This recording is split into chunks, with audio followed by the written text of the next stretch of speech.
I'm really glad to be here with you. I hope you've had time to look at the pre-webinar that I did because we're going to be kind of continuing that story. In that webinar, I really talked a lot about the state of nutrition in the United States, which is pretty dismal, and talked about how people in good health ought to eat.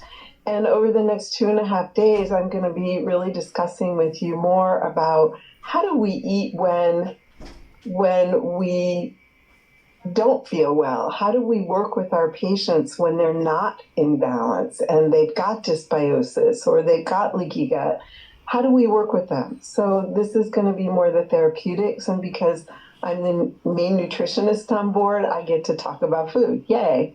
I have no relevant disclosures. So yes, we're just going to talk about various different diets, and I'm going to focus on this presentation in diets for IBD, talking about the 6 food elimination diet, the elemental diet, and tomorrow I'm going to be talking about the low FODMAP diet and antifungal diets. So we have a polling question for you, and my question is, what kind of diet changes have you personally made in the last year or so? Now that COVID is over and we're eating out more, or we have a little bit more freedom in our lives, have you made any significant changes? Have you gone gluten-free or tried a ketogenic diet or an antifungal diet, or trying to live on a healthier Mediterranean diet? Anything that you've done, I'd love to see that. Right now, I'm not seeing very many coming in, but hopefully they'll start strolling in just a second. Here we go. Dairy-free, gluten-free, free gluten. A lot of you have tried gluten-free diets. And then we've got somebody who's stopped drinking alcohol, cutting caffeine, eating more fermented foods, trying to eat more fiber, a paleo diet, more vegetables. Wow, you have all tried them all. So that's really great. I'm glad to see that you've made changes. It gives us more empathy when we're trying to work with other people. And I'm going to say this just at the get-go. If you're a physician or nurse practitioner or PA, I think it's really important that you have a great nutritionist that you work with so that you can hand off this piece to that person and you don't have to do it. So let's talk a little bit about food insecurity. Did I skip a slide? Yeah, I did. So what we know, and I talk about this more in the pre-webinar, is that we have a lot of food insecurity, and I just want you to be aware of it. 1 on 6 children don't have enough food in their homes, which is why school breakfast and lunch programs are so critically important, and summer programs are so critically important where schools are distributing food because otherwise children wouldn't have enough. And then 1 out of 8 seniors are food insecure.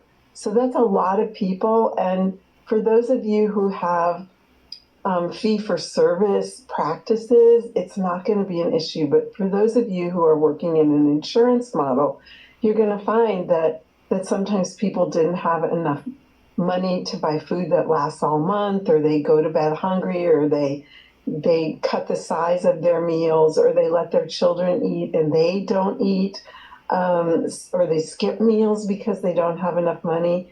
And we have a handout in your toolkit so that you can start thinking about asking these questions in your practices, because maybe you can help connect people to food banks and other places where they might be able to have some help.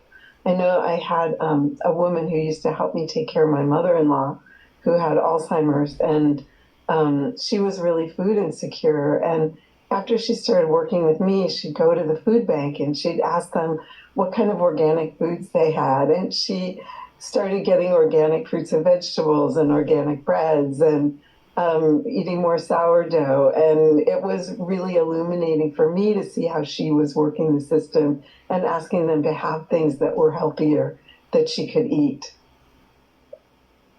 So we're moving into talking about digestion, and we're going to be moving through all these places in the next couple of days. I'm going to focus right now on our food choices, because that's really the beginning of healthy nutrition, is what do we put in our mouths, and then how well do we digest that food? How is that connected with the vagal tone? And how do we eliminate the wastes? So this is a key slide. You're going to be seeing this many times. You're going to be seeing this slide many times. And what we're focusing on is the bottom left of the slide is diet. Food is medicine. Whole foods diet, this is what you put up on the screen. Whole foods, increased plants, prebiotic-rich foods, more cultured and fermented foods, more soluble fiber, fasting and calorie restriction. All of these things are this domain. I put this in, I really love this, not just because it's named the Fee-Fi-Fo study, fermented fiber, and I forget what the FO stands for, fermental oligosaccharides, I think. But this was a study that actually looked at the difference in gut microbiome diversity after 12 weeks on either a high fiber diet or a high fermented foods diet. And at baseline, in the fermented foods cohort, we're getting less than half a serving a day of fermented foods, and bumped that up to 6.3 servings during the study. And what was interesting about the study was they took like a 4-week ramp up, and then a 6 weeks strictly on the diet, and then 6 weeks people got to choose what they wanted to eat. And so what they discovered was that in the high fiber diet, they got a lot more diversity of the microbiome. They had reduced markers of inflammation. And in the high fiber diet, they went from 21 grams daily, which is actually pretty good because a lot of people are at 12 grams daily for fiber. And they went up to 45 grams during the study. And what they found was that they were better able to digest carbohydrates, but that it didn't change the microbiome. And maybe they just didn't have long enough to do that. And the results in more detail was that in the fermented fiber group, you can see these reduced inflammatory markers of interleukin 6, 10, and IL-12B. The increased microbial diversity in the microbiome, which signals that it's robust and healthier. And where people got to choose what they wanted to eat, you saw an even bigger choice of eating cultured and fermented foods. And also you saw the microbiome change the most. And it was slow and steady changes over the duration of the 12 weeks plus the 4-week ramp up. In the high fiber foods, as I said before, their diversity was stable, but they could digest carbohydrates better, and it just might take longer than 6 weeks. Fermented foods globally, there are over 5,000 different types of fermented foods. And unfortunately, when I look at kind of maps of fermented foods and what we eat, on a regular basis, the typical ones that we eat are things like cheese and yogurt and maybe some sourdough bread or just breads in general, because a yeast bread is also a fermented food. But also when we start looking at more of the very diversity of ethnicities and cultures within the United States, that's where we start to see more of the cultured and fermented foods coming in. And what's important about eating them as food is that we get so many microbes, bacteria and yeasts in food that we never see or we haven't seen yet in probiotic supplements. So food is really our best medicine. And, for me, I make kimchi. Sometimes Dan and I have kimchi offs where we're doing taste tests and having people vote on like who's got the best kimchi. Also, I'm going to be making some dairy-free kefir this week, and that has all kinds of microbes that you don't see. And same with sauerkraut and other kind of traditional foods. So we really want to see these in our food and to start eating a little bit more fermented and cultured. So these are some cheat sheets in the next two slides on some of the benefits of kimchi, sauerkraut, kefir, and mostly what I can say is that they have like great antioxidants, they're anti-inflammatory, they help protect us against cancers, they can help lower blood pressure, they help regulate gut motility, they help us be thinner. And I would say also that on top of that, they taste really great, and they're also in general tend to lower cholesterol levels, and some help lower serum triglycerides as well. So many benefits, and you have these just to kind of look at. I don't want to read through these slides for you.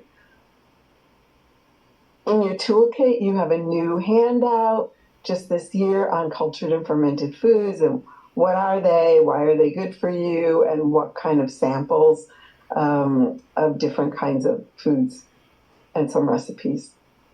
And you also have in your toolkit a handout on probiotic and prebiotic rich foods. And I hope you'll take a look at these. And these are great to give out in your practices. So let's talk about the cephalic phase of eating. Before we ever sit down to eat, we're thinking about what we're going to eat. Or maybe you're cooking and you're smelling the smells, and the brain is starting to get excited about what you're going to eat. Even if you're calling in a carry-out order, right? You're starting to think about what you're going to eat. And what the body starts doing is making the right enzymes and getting ready for that. We have enzymes in our mouth, and then it goes through. And Dr. Liz Bohem is going to talk later today about really kind of focus on kind of the digestive process. I'm going to focus on this kind of gut-brain connection for a little bit, and we're going to go into that much more deeply, and also talk about eating, chewing, resting, and digesting. The first thing I want to say is that these pearly whites in your mouth, these teeth, they're there to chew food. And so often people are rushing around and they're not really chewing their food well, and which makes digestion have to work a lot harder to do its job if we don't actually chew our food. So I've worked with clients in the past where that's the main thing we focus on, and their digestion improves so much. The other piece I just want to mention is that in most cultures, when people sit down to eat, they give thanks in some way. They hold hands, they say grace, they sing a little prayer. I've seen in certain cultures, they take the first bite of food and they throw it away. They give it to God as an offering. However you do it, I'd love for you to start thinking about just taking a moment to just kind of center and be grateful for the food before you eat. And the reason for that is because digestion is mostly a parasympathetic dominant activity. So when we take that moment, we set it up, we prime it for the ability to digest the food better, because we're saying, oh, I'm not rushing around doing all the things that I need to do in a day. Now I'm sitting here, I'm being grateful, and I'm relaxed, and now I'm going to eat. So sit down, as Dr. Patrick Hanaway loves to say, a desk is not a table. Standing up at the kitchen counter is not a table. Being in our car is not a table. Sit down at a table, eat a meal, relax. So the vagus nerve is also called the wanderer, And it's the longest nerve in the human body, and it's responsible for our irises opening and closing and blinking of our eyes all the way down through our bladder and our bladder stream and our ability to urinate. But in the digestive tract, it helps the mechanical breakdown of foods. It stimulates the secretion of saliva that's loaded with enzymes to break down carbohydrates and fat. It stimulates the release of digestive enzymes and bile through the common bile duct. It allows for the stretching of the stomach so that we can accommodate food. It slows gastric emptying so that the chyme that's in the stomach gets fully digested before it moves into the small intestine. It coordinates the motility, and it decreases inflammation and intestinal permeability and helps us feel more satisfied when we eat so that we're less hungry for longer. All these things require that parasympathetic dominance, which is why kind of sitting down, being grateful before we eat is such an important piece. The gut-brain axis, when we look at it, do I have? No, I don't. I was looking to see if I had like a little light arrow. But when we look at the left side of this screen, the vagus nerve connects the brain and the gut. And it's talking directly to this kind of gut barrier, which is you're going to hear a lot more about in the next couple days.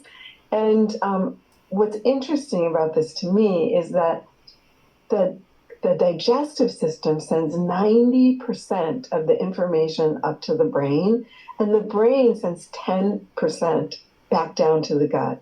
So when we're really stressed, we might experience butterflies in our stomach or diarrhea or cramping because of stress.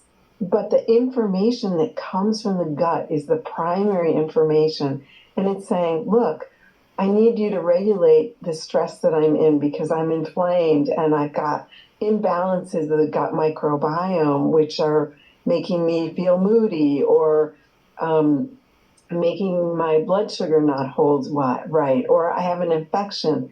My short chain fatty acids aren't in balance, and that leads to all sorts of problems in the colon and in my mind. So let's work together and regulate this.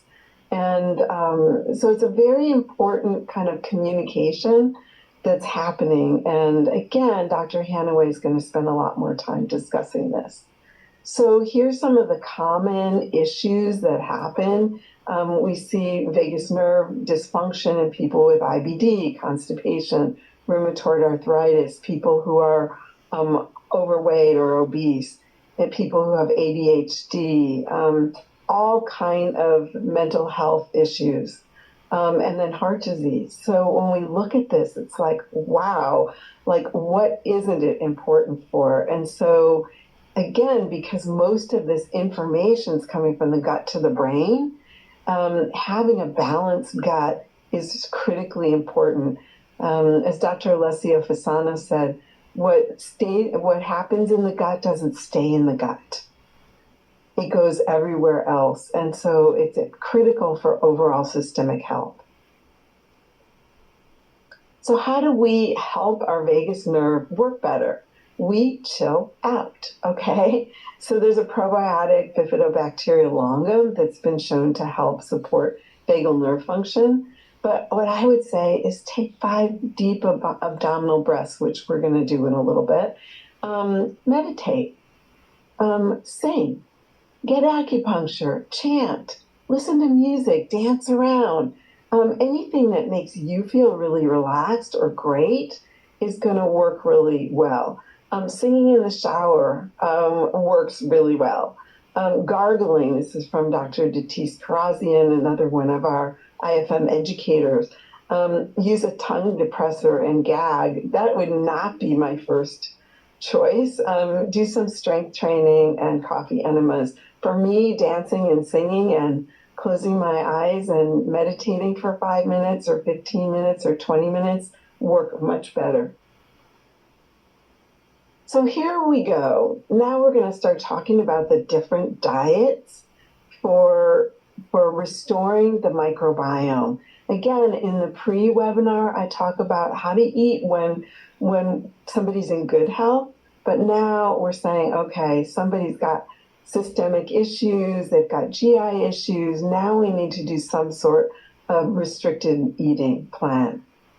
So let's start taking a look. And I made this pyramid. You can see it starts from Mediterranean diet, core food plan. It goes all the way down to the elemental diet, which is really no food at all. One of my students, Dr. Mary Van Nortwick, produced this matrix for me. When I was teaching, I loved taking the matrix and having people use it to figure out what they needed to open a new office, or to take different nutrients and put on it, or to take different diets and put on it. And she did such a great job with this. You can see that the Mediterranean diet helps protect every single node of the matrix. It's so critically important. This week I was looking at some of the research on IBD and IBS and the Mediterranean diet and GERD, and how helpful it is for all of these major GI disorders. So now we have the clinical decision tree, and these are some of the things that I think about when I'm thinking about different kind of dietary approaches for people. So the first thing is use questionnaires. How many of you in your intake pack have a food diary, exercise, and sleep journal? IFM has them in your toolkit. Use them, right? Because if somebody's getting 4 hours of sleep a night, that's not enough sleep. Adults need 7 to 9 hours of sleep. And most of us are running 1 hour less than we actually need per night. Then also use the medical symptom questionnaire. And how I like to use that when I was in full practice was I'd have somebody fill it out the first time they came in, and then over time I'd have them fill it out again, because you could see how much improved somebody is by having them fill it out and using it as a self-tracker. And then you may have some other specific GI questionnaires, like in the toolkit, there's a antifungal questionnaire that was put together by Dr. Billy Crook. So we look at that, and then we start using that dig-in model that you learned about this morning from Dr. Boham, and then we start trying to figure out, where is this out of balance? And a lot I'm going to be talking about is the gut microbiome. And then we want to look at what somebody's eating. Do they have nutrient density? Or are they like most people who are getting about 60% of their calories every day as ultra-processed food, which shortens lifespan, increases cancer rates, heart disease, stroke, and everything else because it's inflammatory. So what are somebody eating? And then in these elimination diets, we're starting to remove what might be causing them issues. We're working on repair, and then we're working on rebalancing of that vagal nerve tone with more rest and relaxation, that rest and digest piece. So we've got different food intervention plans, and what we've got is we've got foundational plans. And what we're looking at is the bottom, the advanced therapeutic interventions. So maybe you've already tried a Mediterranean diet with someone and they improved a little bit, but not fully. So now which is the core food plan. And then now you think we need more. So we're going to think about the anti-candida food plan or the low FODMAP food plan. Maybe you're going to start with the elimination diet, but you're going to really be looking at various more therapeutic plans.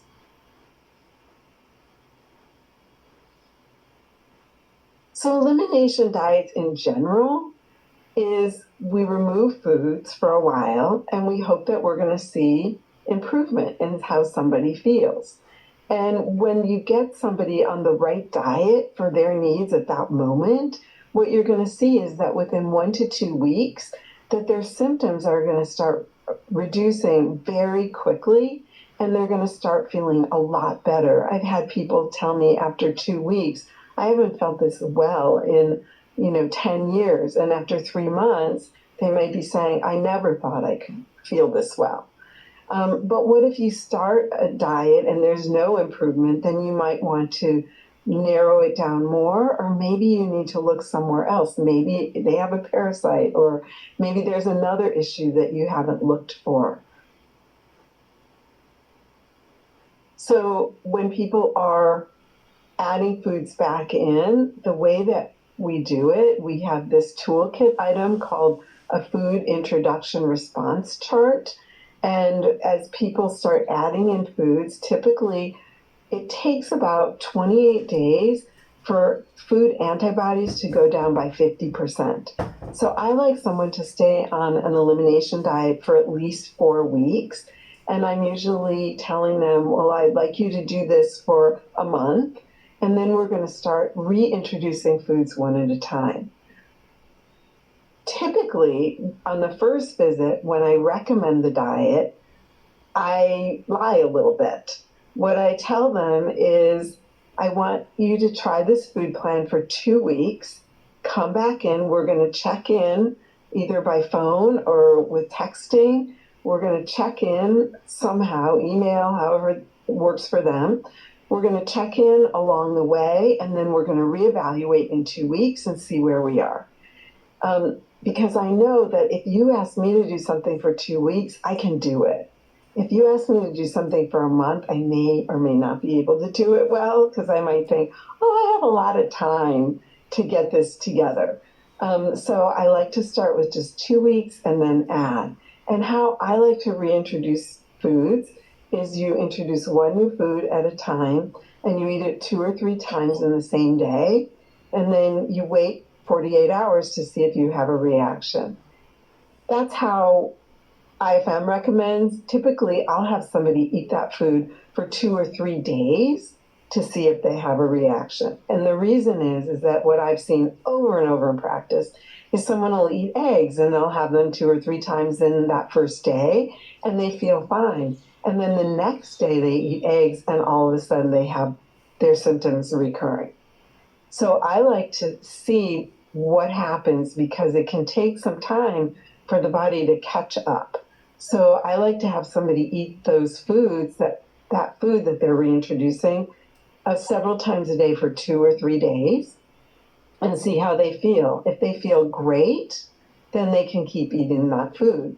If they're not sure, then we take the food back out again. And if they have a reaction immediately, that's the end of the experiment.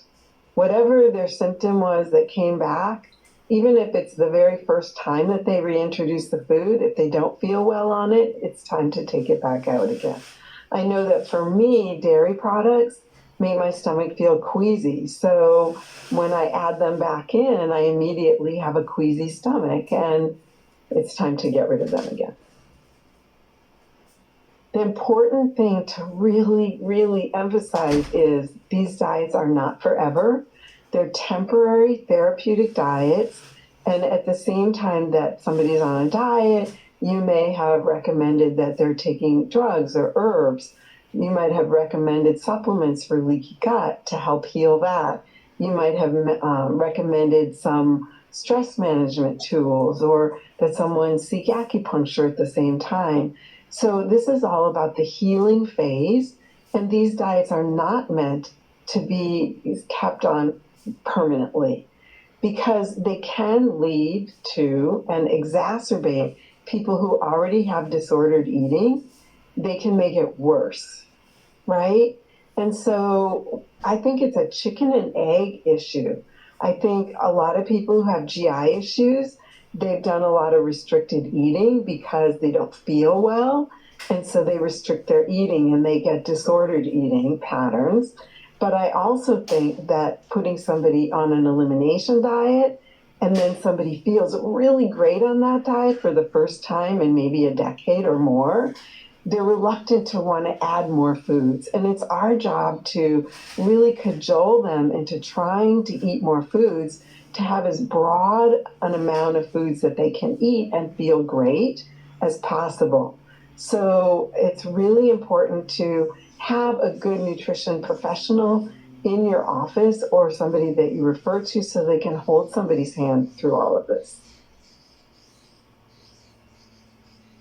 So when are we going to use these advanced diets? I think we've already discussed this. They've already failed a comprehensive elimination diet, or you already know that they have a specific GI issue. So why start somewhere simple if you know? Here's a little diagram that I put together with a dig-in at the top. And what you can see is that different diets are going to focus on digestion and absorption and enzyme insufficiencies. I'm going to talk a little bit about the restoration diet, and Dr. Liz Boham will be talking about enzyme insufficiencies later today. And then those also help with intestinal permeability. And then also for intestinal permeability, we have these GI microbiome diets, and we have anti-inflammatory diets. So we're starting to look, and this helps you kind of categorize, like, what do I think somebody's biggest issue is? If their biggest issue is enzyme insufficiency, start there. If their biggest issue is that they've got dysbiosis, you're going to start in the center. And if they've got an autoimmune condition or a lot of inflammation, you might be starting on the right side with a gluten-free, casein-free, egg-free diet, or a comprehensive elimination diet, or a low histamine diet, or a paleo diet, or an autoimmune diet. And then if they've got gut-brain issues, somebody's depressed, they're anxious, they have a diagnosed mental health condition, or they have attention deficit, then I would start thinking about balancing the gut microbiome and use those diets in the middle. Or maybe an anti-inflammatory diet. So I bought this cartoon a while ago. Tell me more about this sunflower seed diet. Because it just reflected, and we could see in the poll, like, what kind of things have you tried? People are trying all kinds of different dietary approaches. And we have a polling question. So what diets have your patients told you they've done? If more than one word, please hyphenate it. Have they tried a sunflower diet? And when they come into your office, is their head directed towards the sun, like a sunflower? And I'm just joking because there isn't a sunflower diet. It just made it up. But what kind of diets have people been doing that they tell you that they've been doing? Because they're all over the board, from like the caveman diet to fruits and vegetables only. So some of the things that I'm seeing, the cabbage soup diet that originally came out of Duke University, gluten-free, carnivore diets, ketogenic diets. I wish that we had good research on the ketogenic diet and the microbiome and the long-term effects of it. We don't. When I look at IBS or IBD, those papers haven't been done yet. What we do know about a ketogenic diet is that it temporarily starves the microbiome so it can set itself straight again, because carbohydrates are key foods for the microbiome.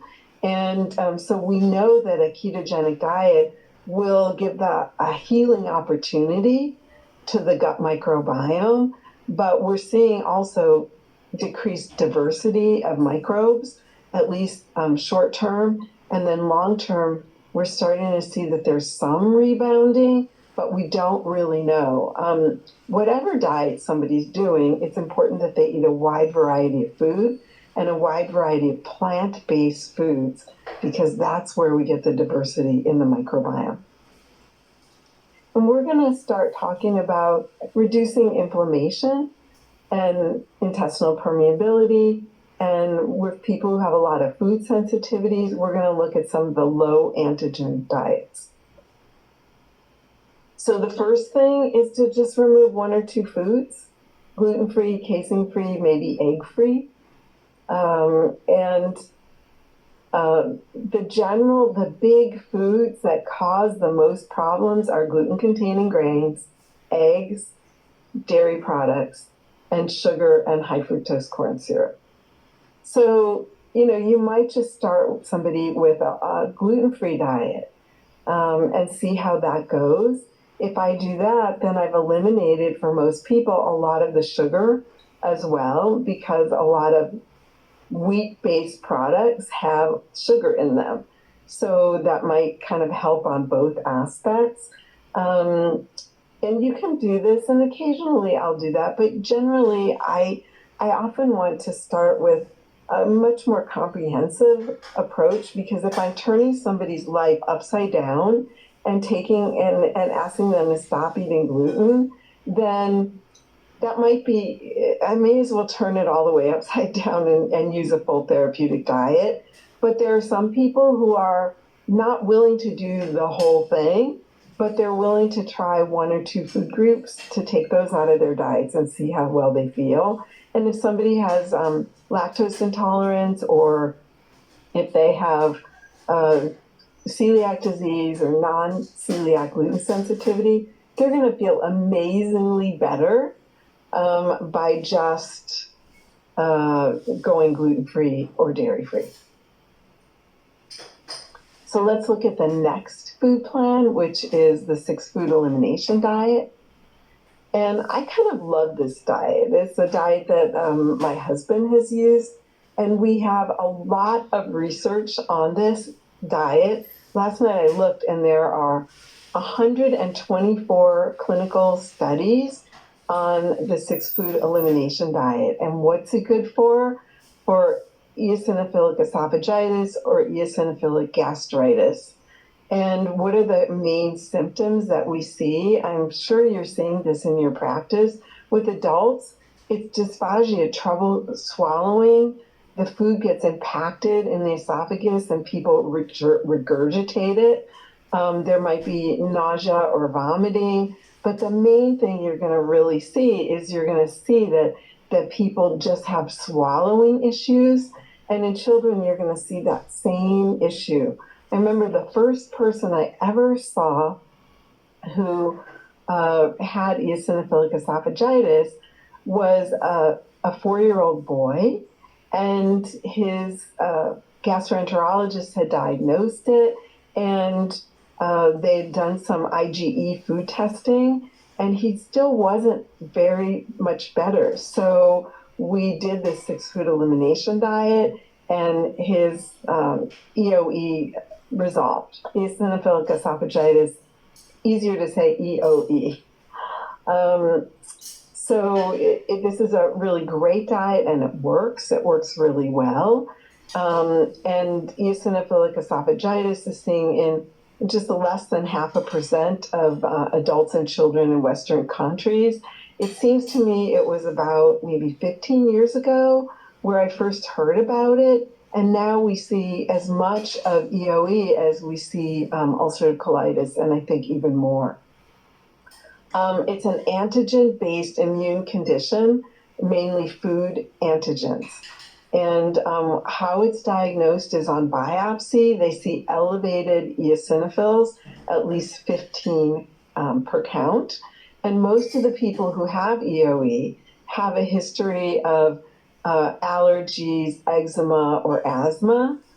And there's some underlying factors, born by C-section, premature, bottle-fed babies, history of loss of antibiotics during infancy, because all these things set up the microbiome, which you'll hear more about. People have food allergies, leaky gut. They live out in the country, and there's one published case of somebody who has nickel allergy that was causing this problem. And then there's more serious issues.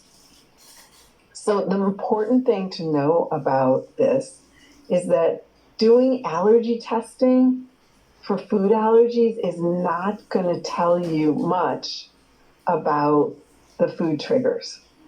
So you need to do the diet. So this particular paper looked at serum IgG testing, IgE testing, skin prick testing, patch testing, and basophil activation testing, and none of them accurately predict what foods were going to set somebody off.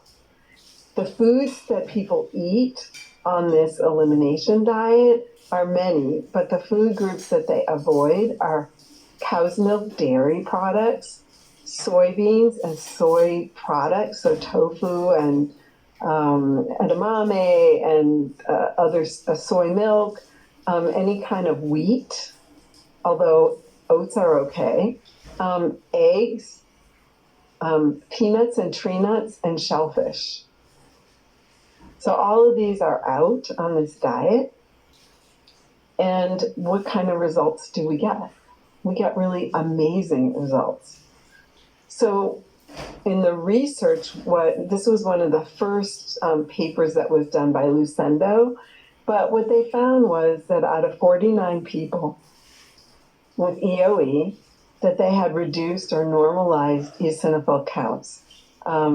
And the interesting thing about this paper and all the other papers that I've looked at is that about a third of the people, they only had one offending food group. And by far and wide, that food group was dairy, dairy, dairy, dairy, dairy, followed by wheat, eggs, and legumes.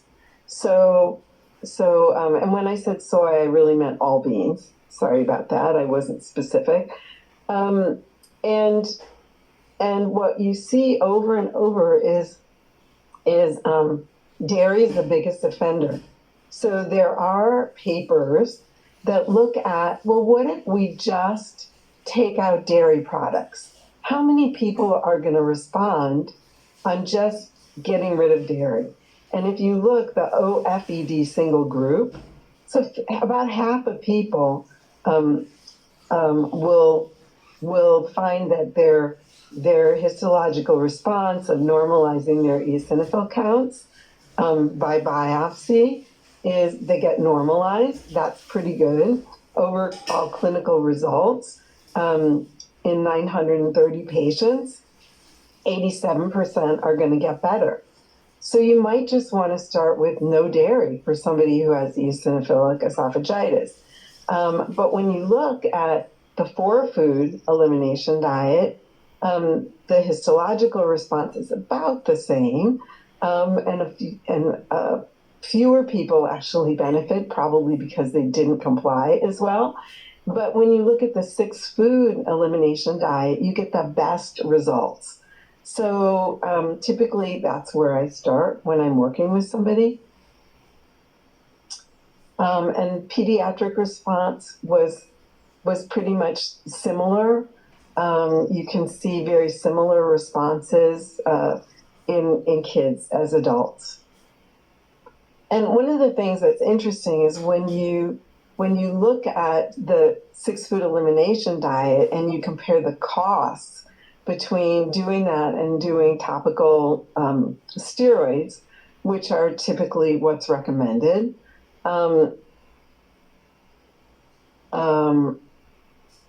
you see that it's much more cost effective to do the diet. And again, this is a diet that somebody might do for 3 months or 6 months or a year. And what we see in the research is that children who stay on this diet for up to a year, they keep getting more improvement. I'll tell you a little bit about a case in a minute. There's also this variation on this diet done in Japanese children. And basically what they did was they combined a 6-food elimination diet with a traditional Japanese diet using a traditional way that people ate. So for breakfast, they might have cabbage broth or grilled potatoes or stir-fried Japanese radishes or Chinese cabbage dressed with seaweed. You know, these are not typical American breakfast foods, but they are typical for Japanese kids.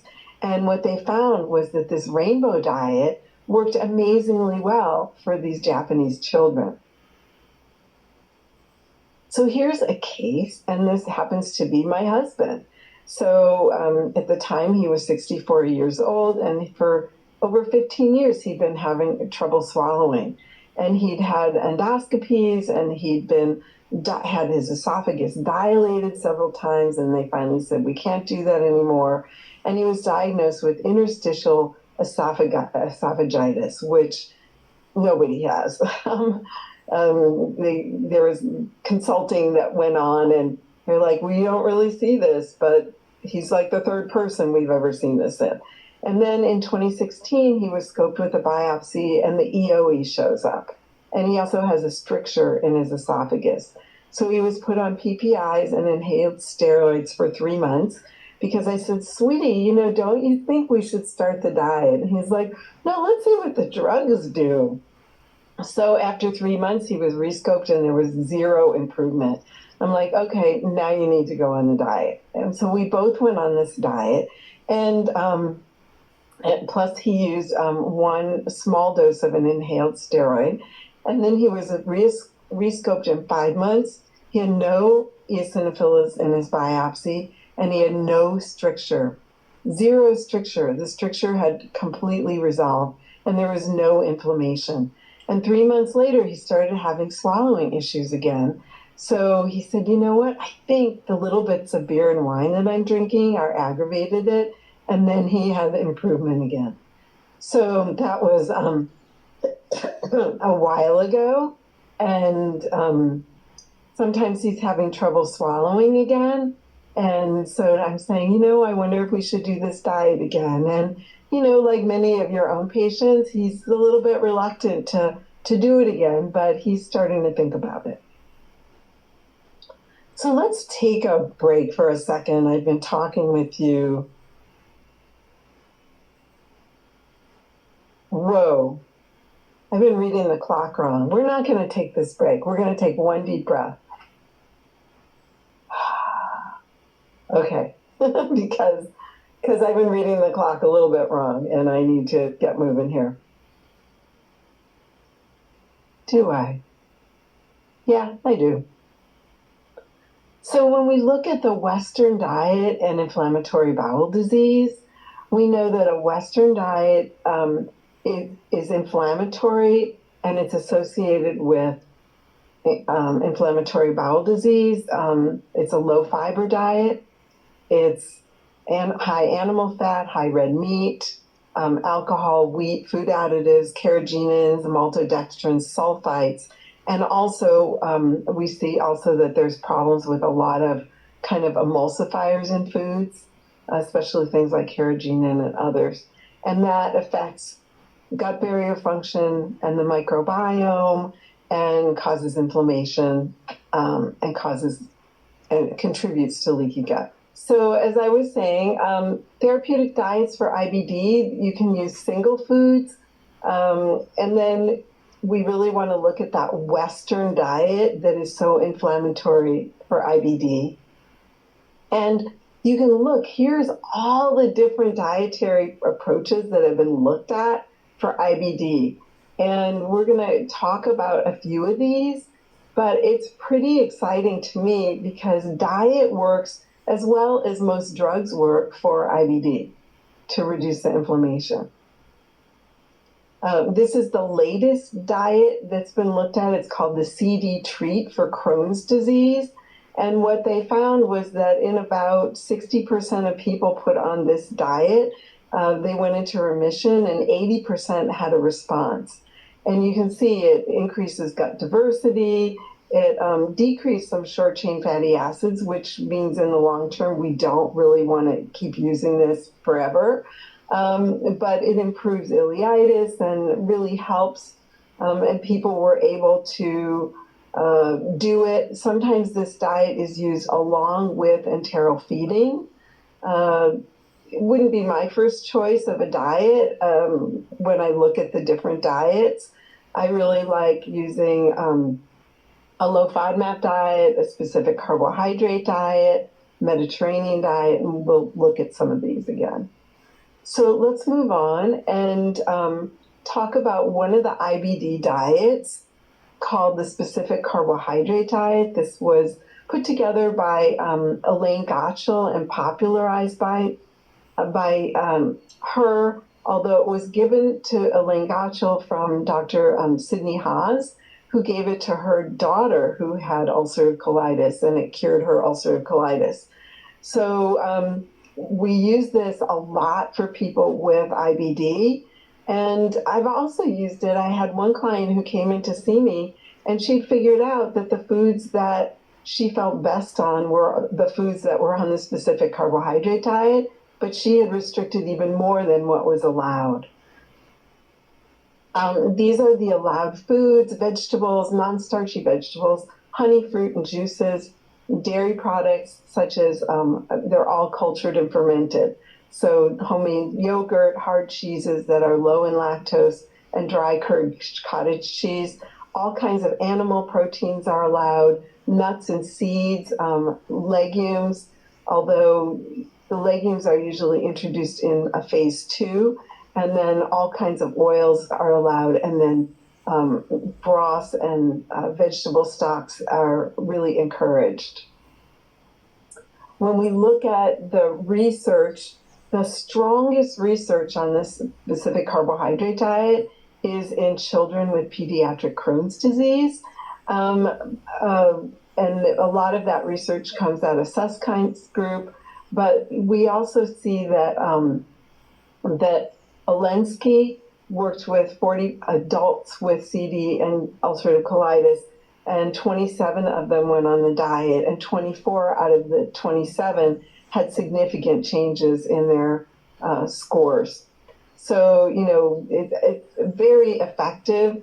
And then since then, we have another study by Vincenzi saying, the low FODMAP diet's much better for people with IBS than the 6-food elimination diet. And as I said, we have 126. Then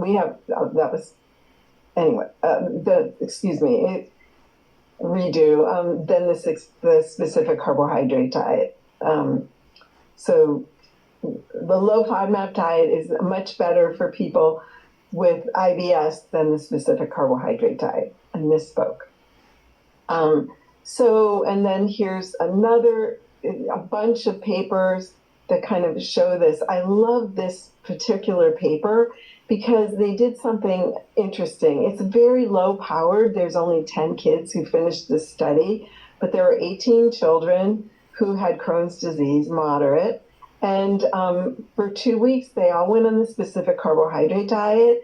And then they were randomized to go stay on that, have a loosened up specific carbohydrate diet, or go on just a whole foods diet.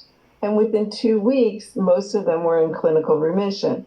And in 10 weeks, in weeks 12, all 10 were in clinical remission, okay? But what's interesting to me, and again, this is very underpowered, when I look at the 2 children in the bottom curve who were on the whole foods diet, they did just as well as the kids on the specific carbohydrate diet, whether it was a strict diet or a little bit modified and loosened up, or 80% of their foods as CD and the rest, whatever they were eating. So we haven't really looked at just whole food diets for pediatric Crohn's disease, and maybe they'll be just as good, but we need to kind of have bigger studies. This study, the DINE CD study, is the latest big study on the specific carbohydrate diet. And what it did was it compared people who had Crohn's disease, a specific carbohydrate diet, versus the Mediterranean diet, which is basically a good whole foods diet, not necessarily gluten-free or anything. And I waited for years for this paper to come out. And then I was so disappointed in it because I think the study design had so many problems. But basically what it showed was the specific carbohydrate diet wasn't better than a Mediterranean diet, which kind of paralyzed that other study that I showed you with the pediatric Crohn's. And so they took 191 people and they divided them into 2 groups. And they had equal numbers who were already taking like biologics for their Crohn's disease. It was at 33 different sites, and one of those was at Vanderbilt, which you'll see Dr. Don Bolio will be speaking to, as part of our faculty this weekend. and she was one of the sites. And basically, they were either going to eat a Mediterranean diet or a specific carbohydrate diet for 6 weeks, and they got all their food prepared for them. And then the second 6 weeks, they could eat whatever they wanted, which all the research on specific carbohydrate diets done at least 12 weeks. And at least 12 weeks. And what we find is that longer is better. And so they looked at symptom remission, and then they looked at fecal calprotectin and high sensitivity CRP. And they said, it's not, SCD is not that much better. Everybody felt better. But when I look at the actual data from the study, first of all, most people had perfectly normal fecal calprotectin levels when they went into the study, and most of them had completely normal CRP levels. And so it's like these people weren't very sick, and then these are your endpoint measurements. But what it did show that was at 6 weeks and 12 weeks, that in the specific carbohydrate group, people who did have elevated fecal calprotectin, it normalized. And those levels were significant at 6 weeks when people were fully on the diet, but not at 12 weeks because people were eating whatever they wanted. I don't know who approved this design, but for me, after waiting 3 years to see the results, I was so disappointed. There can be some dietary insufficiencies in kids on this diet, so look out for calcium and also vitamin D. And then here's just some resources for you. There's an app that you can recommend to your patients, and then some books and some websites that have plans.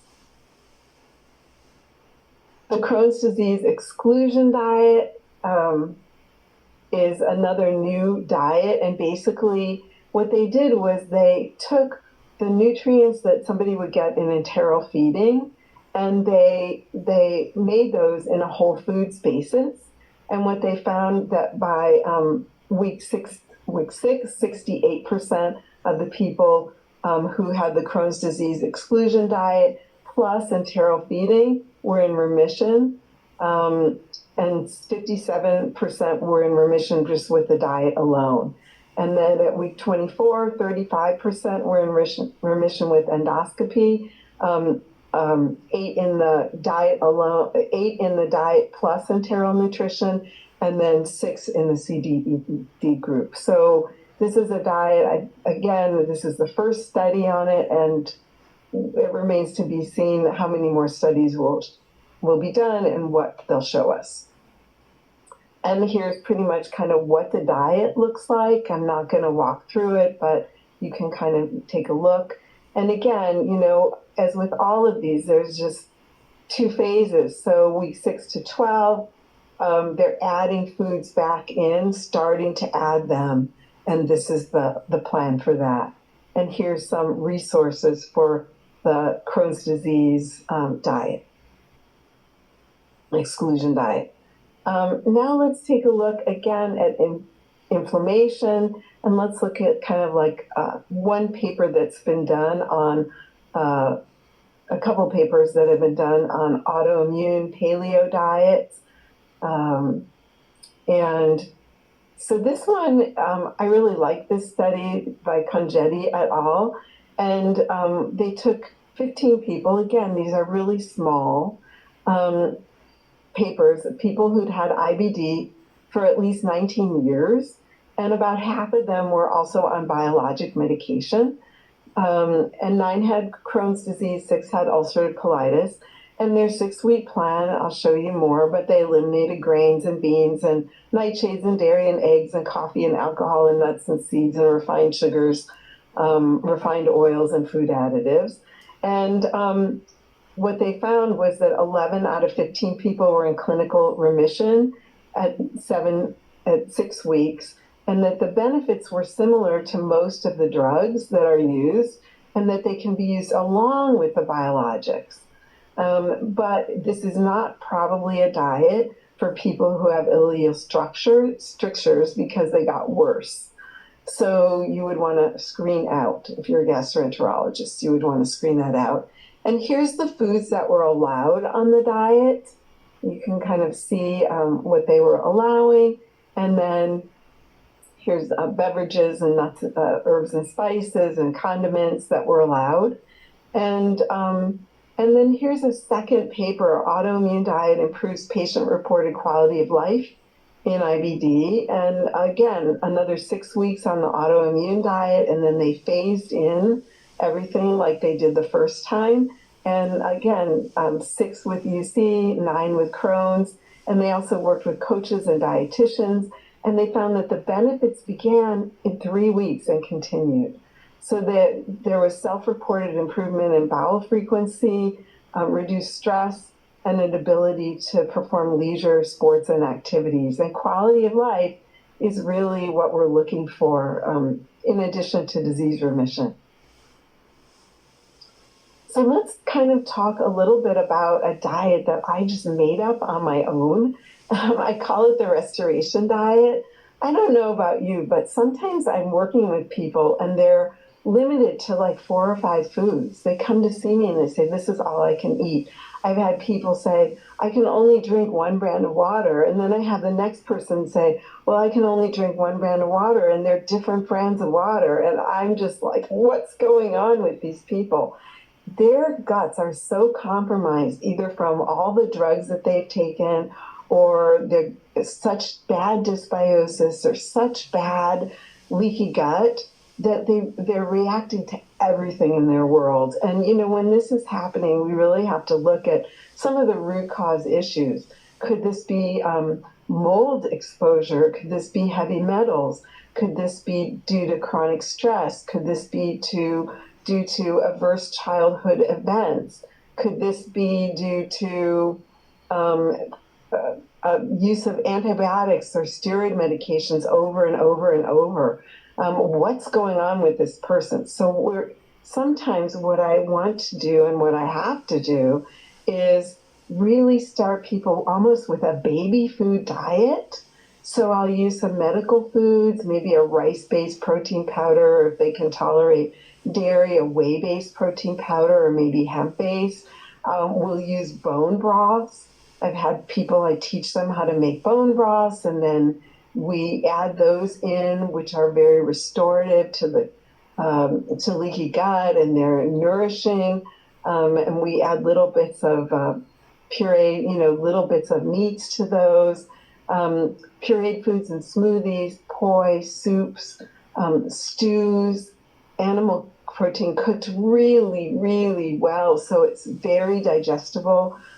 Grains like congee, and then everything else in the fruits and vegetables, either juiced or pureed or really ripe or cooked fruit, well-cooked vegetables, and then, easy to digest fats, and then a little bit of fermented foods, just a little bit. There's one woman, we just started her on teaspoons of sauerkraut juice, and she felt like a wilted flower that was coming back to life just by that little bit of sauerkraut juice.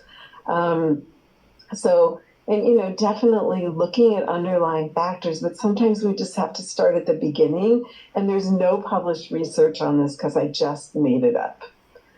This is also a diet if somebody's just been in the hospital for a long time for whatever reason, and they're really emaciated or debilitated. This might be a way to start refeeding them. Tomorrow, I'm going to discuss the low FODMAP diet and antifungal diets. And the last diet we're going to talk about today is the elemental diet. And this diet has been around for at least, 70 years. It's a diet that's really no diet at all because you don't eat any food. And it's used for people who have malabsorption issues. It's for rest and healing. It's like, let's stop putting food in the digestive system and let's just give it a rest and let it heal, because the absorptive lining of the small intestine repairs and replaces itself every 3 to 5 days. So if we can do a couple weeks of this, then maybe somebody has a chance to have that rest. And it also helps restore the microbiome to have that rest. So what it's comprised of is a medical food. It's either a powder or a liquid, and it's hypoallergenic, and it's pre-digested, it's easily absorbed, and it's comprised of free amino acids, medium chain triglycerides, glucose or maltodextrin, some vitamins and minerals, and that's all that's in it. And we have published research for eosinophilic esophagitis before we had the 6-food elimination diet. This was the diet of choice. For IBD, for celiac that's just not healing, pancreatitis, we have one paper on SIBO, small intestinal bacterial overgrowth, which I'll show you. And then short bowel syndrome, aspiration pneumonia, pouchitis, and radiation-induced mucosal damage. So in SIBO, we have one paper, and it was 85% effective in 2 to 3 weeks for people with small intestinal bacterial overgrowth. And the idea is that this is all the nutrients are absorbed into the small intestine before fermentation of carbohydrates and protein can occur.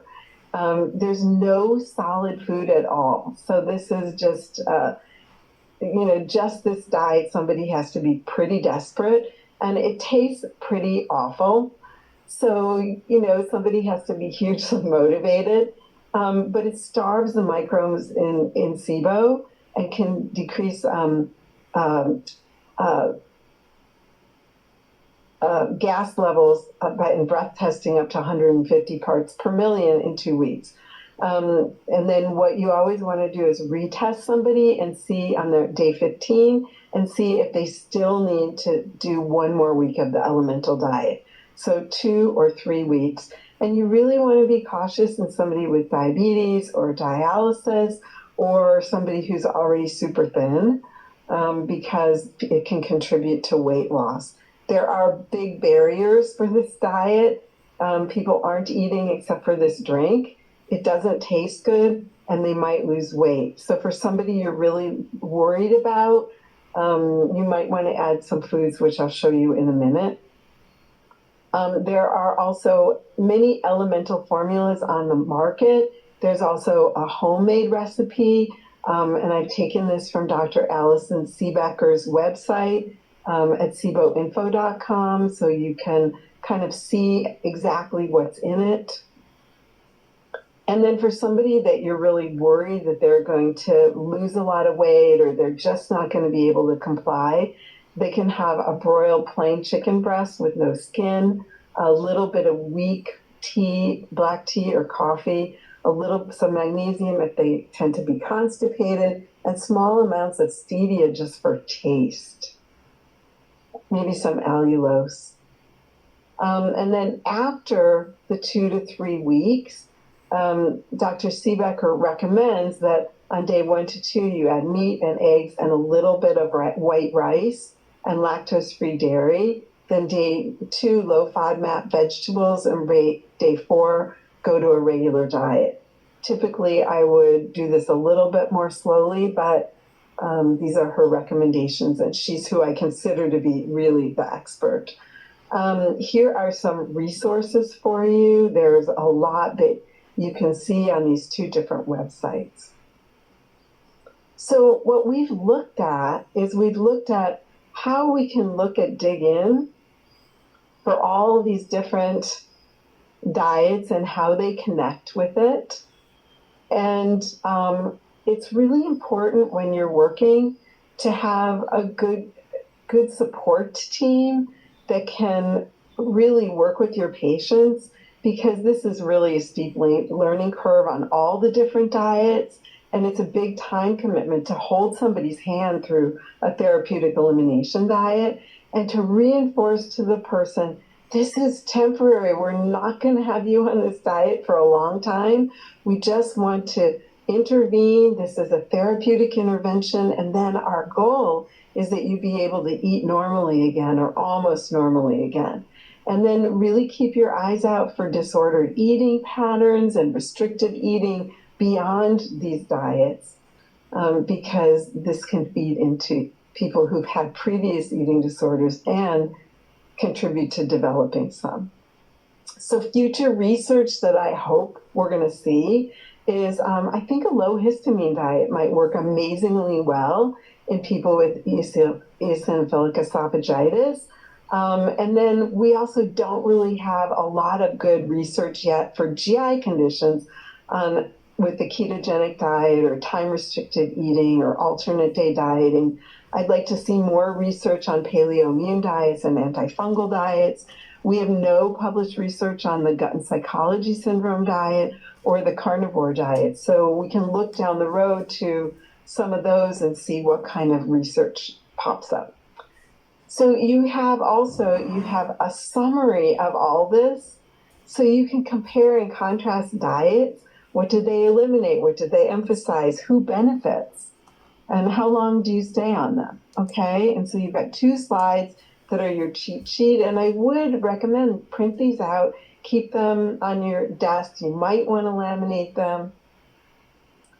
And then you want to also always think about, how do I personalize these plans? Okay, so I'm going to assess digestion, absorption, and motility. I'm going to maybe do IgE allergy testing. I might be doing IgG food panel, food sensitivity testing. I always want to rule out celiac disease. I want to look for infections. I may want to do stool testing. You may want to do breath testing to see if somebody has small intestinal bacteria overgrowth, fungal overgrowth. You might want to look for methanogen overgrowth. You want to watch inflammatory models, and you want to increase and expand the diet.